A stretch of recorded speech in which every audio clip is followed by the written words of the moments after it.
Bonjour à tous. Bien entendu, la voiture n'a pas pu éviter complètement certains problèmes de fonctionnement. Mais dans l'ensemble, le quatrième Honda CR-V s'est révélé très fiable. Cependant, lorsque vous choisissez une Honda d'occasion, ne soyez pas surpris par les éclats et rayures sur la carrosserie des modèles de 4 à 6 ans, que l'on retrouve plus souvent sur le capot, les passages de roues et les bas de caisse. Le fait est que la peinture du crossover n'est pas particulièrement durable. Cependant, il ne devrait y avoir aucune corrosion du métal ni gonflement de la peinture, le revêtement galvanique à chaud double face de Honda est résistant et durable. Si vous constatez de tels défauts, cela signifie que la voiture a été mal restaurée après l'accident. Ou cherchez simplement une autre option plus intéressante. Si vous êtes satisfait de tout, vérifiez comment les portes se ferment et s'ouvrent. Sur cette génération de CR-V, les serrures des portes sont faibles et tombent souvent en panne. Ensuite, vous devez faire attention au trapèze des essuie-glaces, dont les articulations de charnière se détériorent souvent à cet âge. Vérifiez en même temps le fonctionnement des buses d'injection. Si l'on n'éclabousse pas le pare-brise et que le réservoir est plein de liquide lave-glace, ne vous précipitez pas pour changer les buses. Les filtres obstrués par de la saleté et installés immédiatement après la pompe en sont responsables. Nos refroidisseurs de garage les retirent simplement. Mais cela ne sera pas possible avec des moteurs.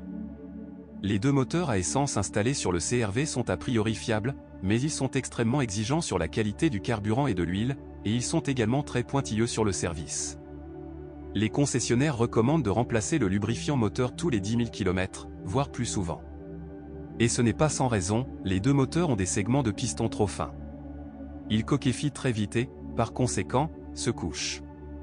La prolongation de leur durée de vie est facilitée par des vidanges d'huile plus fréquentes que celles prescrites par les réglementations d'usine. Les Japonais recommandent de le changer tous les 7 000 à 8 000 km. Mais si une déformation des anneaux se produit, la consommation d'huile augmente considérablement, ce qui entraîne des conséquences très désagréables, notamment la rotation des chemises. Mais cela arrive extrêmement rarement. Examinons maintenant chaque unité séparément. Le moteur de base R20 est équipé d'un système de calage d'admission variable et d'une géométrie de collecteur d'admission variable. Bien qu'il n'y ait pas de compensateur hydraulique dans l'entraînement des soupapes, ils sont réglés en sélectionnant des rondelles tous les 40 000 à 50 000 km. Mais dans la pratique, un ajustement ne sera peut-être nécessaire qu'à une centaine de milliers de kilomètres. À peu près au même kilométrage, le support moteur gauche commencera à se remarquer avec des vibrations au ralenti. D'ailleurs, celui de l'arrière, qui ne dure pas longtemps, coûtera 2 fois plus cher.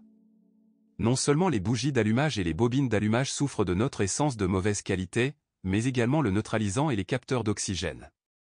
Après 150 000 km, la chaîne de distribution peut s'étirer, le moteur commence à avoir des problèmes et prend paresseusement de la vitesse, et lors du démarrage par temps froid, il émet des sons spécifiques. Environ les mêmes symptômes peuvent être observés chez son frère aîné K24A, basé sur un moteur de 2 litres. Il est équipé d'un système de calage variable des soupapes sur les arbres d'admission et d'échappement, ainsi que d'une technologie de réglage de l'ouverture et de la fermeture des soupapes. Tous les principaux problèmes de ce moteur sont les mêmes que ceux du moteur fondamental de 2 litres. Mais après 100 000 km, le K24A nécessite généralement le remplacement de l'embrayage à calage variable des soupapes. Le dysfonctionnement se manifeste par un bruit fort, on pourrait même dire un rugissement, lors du démarrage d'un moteur froid. Les Japonais n'ont modernisé l'unité qu'en 2014, et aujourd'hui ce problème a déjà perdu de sa pertinence. Il convient également de noter que les pièces d'origine pour les moteurs Honda ne sont en aucun cas bon marché. Cependant, comme pour les boîtes de vitesse de marque. D'ailleurs, la société Honda utilise sa propre boîte de vitesse sur ses voitures. D'où haute qualité et fiabilité.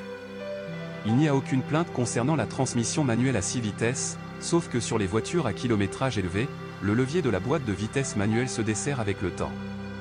Et l'automatique ne pose pas non plus de problème.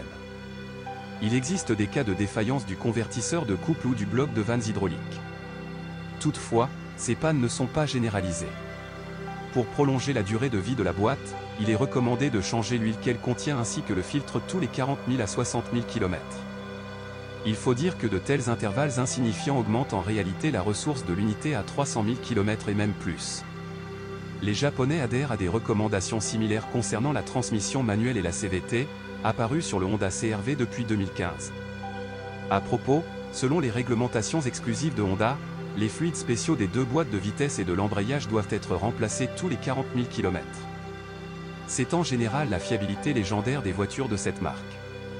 Cependant, dans ce contexte prospère, un dysfonctionnement tel que les roues arrière se dressent comme une maison se démarque toujours. Ce défaut gangrène le crossover depuis la dernière génération. Et le problème n'est pas encore complètement résolu. Les propriétaires se sortent de cette situation en installant des entretoises spéciales pour les ressorts. Mais les éléments restants du châssis peuvent être considérés comme durables. Même les jambes de force stabilisatrices peuvent parfois supporter jusqu'à 70 000 à 90 000 km.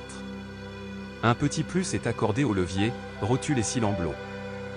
Si vous possédez ou aviez un tel modèle, partagez des informations sur ce qu'il casse et comment dans les commentaires.